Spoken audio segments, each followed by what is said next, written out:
Saludos desde el oeste de la isla de Montreal, esto es de sur a norte, la síntesis con las noticias de Hispanoamérica publicadas entre el lunes 28 de julio y el viernes 1 de agosto de 2025.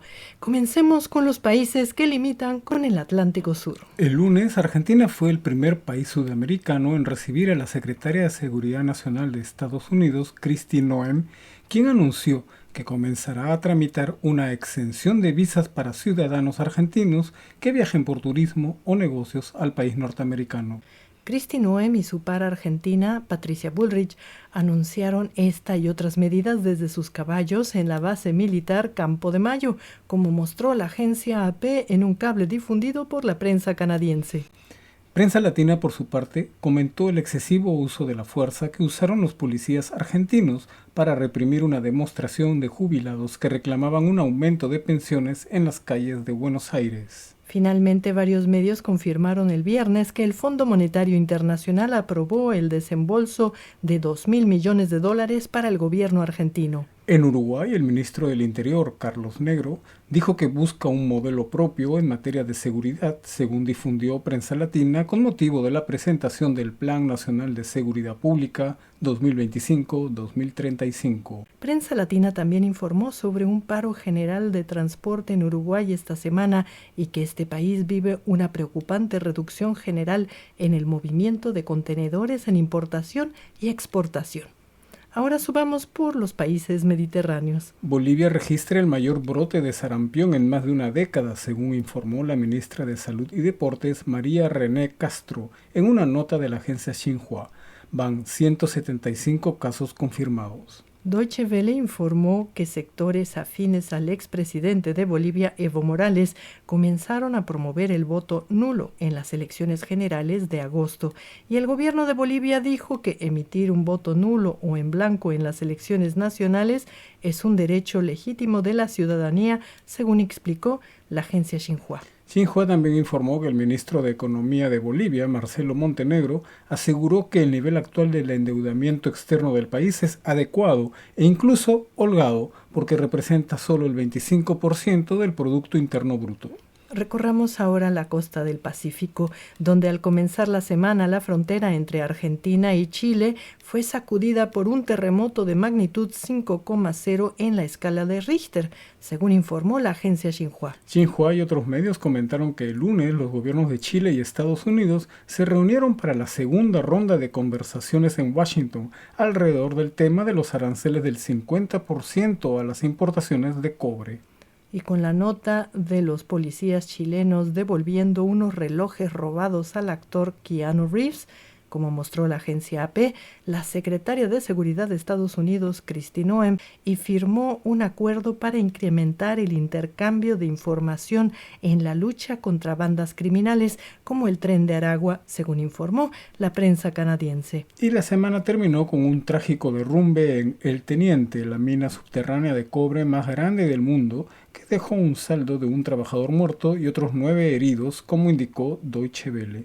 El domingo 27 de julio, el Perú celebró el Día del Pisco, su tradicional aguardiente de uva, y la agencia Xinhua también comentó los beneficios que brinda el puerto de Chancay a este país, que el 28 de julio celebró un día más de su independencia. Y el último discurso de la presidenta Dina Boluarte por las fiestas patrias estuvo lleno de polémica, no solo por el 4% de aprobación que muestra la mandataria, sino por las protestas de parlamentarios durante su discurso, como señaló CNN.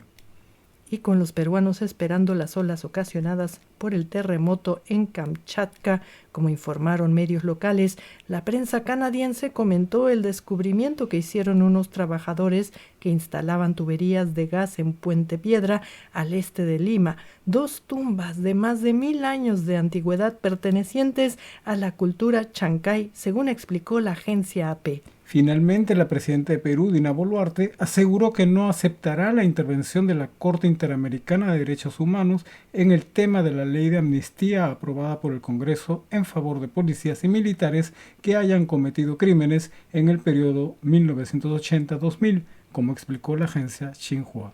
En Ecuador, la agencia Xinhua y Deutsche Welle informaron sobre los ataques armados contra civiles en una zona costera de Ecuador. El ministro del Interior de Ecuador, John Reinberg, anunció el inicio de deportaciones masivas de prisioneros colombianos, una medida que el gobierno de Colombia denunció de unilateral e inamistosa, como indicó Deutsche Welle. La noche del martes, Ecuador ordenó el desalojo preventivo de playas, muelles y zonas bajas ante el fuerte oleaje proveniente del terremoto en la rusa Kamchatka, y Prensa Latina informó que la empresa estatal Petroecuador anunció que reanudará las exportaciones de crudo el viernes. Finalmente, la prensa canadiense divulgó un cable de AP que da cuenta del acuerdo firmado por Kristi Noem, la secretaria de Seguridad de Estados Unidos, con el gobierno ecuatoriano para intercambiar información de bandas criminales internacionales. Y llegamos al norte amazónico, donde el gobernante Partido Socialista Unido de Venezuela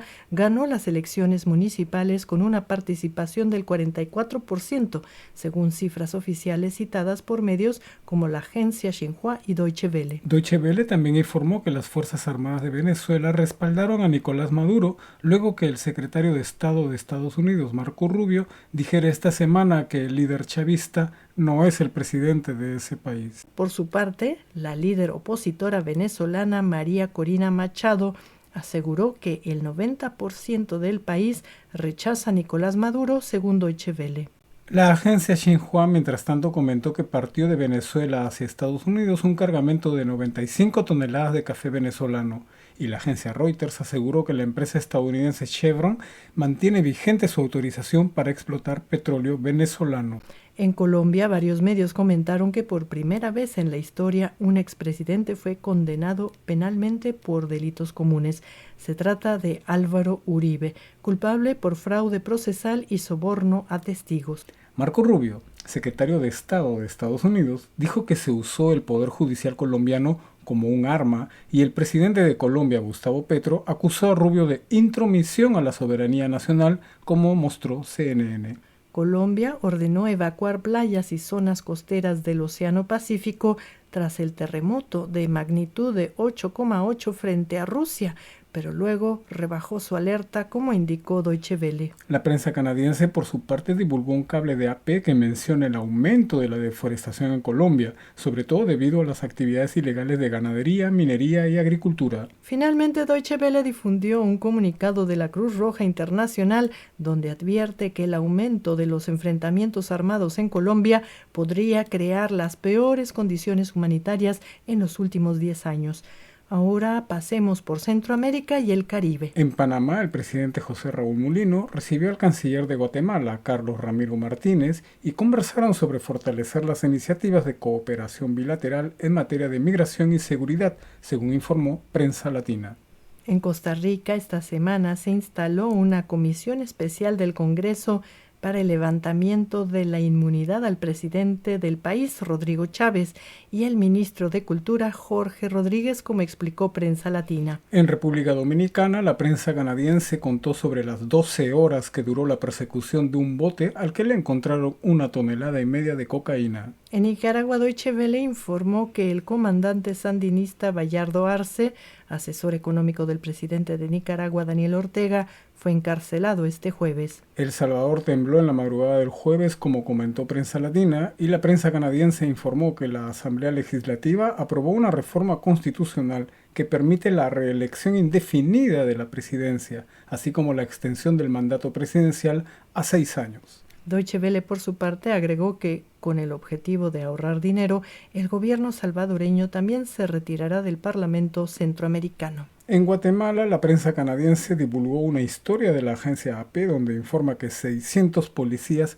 solo encontraron 2 pistolas luego de allanar las casas del poblado de La Mesilla, donde hace poco la policía mexicana entró en busca de criminales. Y llegamos al norte, donde este fin de semana culminaron festejos por los 700 años de la fundación de México Tenochtitlán. Y varios medios comentaron que la presidenta Claudia Sheinbaum anunció el domingo la creación de la línea de teleférico más larga del mundo en la Ciudad de México, con más de 11 kilómetros de extensión. Y la agencia Reuters, por su parte, informó que el Grupo México un conglomerado empresarial con inversiones en minería y transporte, mostró ganancias del 10% en lo que va del año y que los aranceles de Trump estarían beneficiando a los productores de chocolate mexicano y canadiense frente a los estadounidenses. Finalmente, Deutsche Welle informó sobre el optimismo del secretario de Economía mexicano Marcelo Ebrard frente a las negociaciones con Estados Unidos, y Prensa Latina dijo que la gestión de la presidenta Claudia Sheinbaum muestra un 80% de respaldo ciudadano. Y finalizamos con el dato de la semana. El expresidente de Colombia, Álvaro Uribe, se suma a una larga lista de mandatarios en el banquillo, integrada por Cristina Fernández con prisión domiciliaria en Argentina, Evo Morales y Gonzalo Sánchez de Lozada con juicios abiertos en Bolivia, y todos los expresidentes peruanos, ya sea que se encuentren en prisión o en juicio. Otros mandatarios condenados o en pleno juicio son Rafael Correa de Ecuador, Ricardo Martinelli de Panamá, Antonio Saca y Mauricio Funes de El Salvador, Álvaro Colom y Otto Pérez Molina de Guatemala y Rafael Callejas y Juan Orlando Hernández de Honduras. En Brasil, el presidente Luis Ignacio Lula da Silva estuvo en prisión y actualmente se sigue juicio contra el expresidente Jair Bolsonaro. Exmandatarios como Fernando Collor de Mello, Michel Temer, Dilma Rousseff y José Sarney también se encuentran en problemas con la ley. Bueno, amigos, esto fue de sur a norte. Desde la isla de Montreal les deseamos una estupenda semana y les decimos hasta la próxima.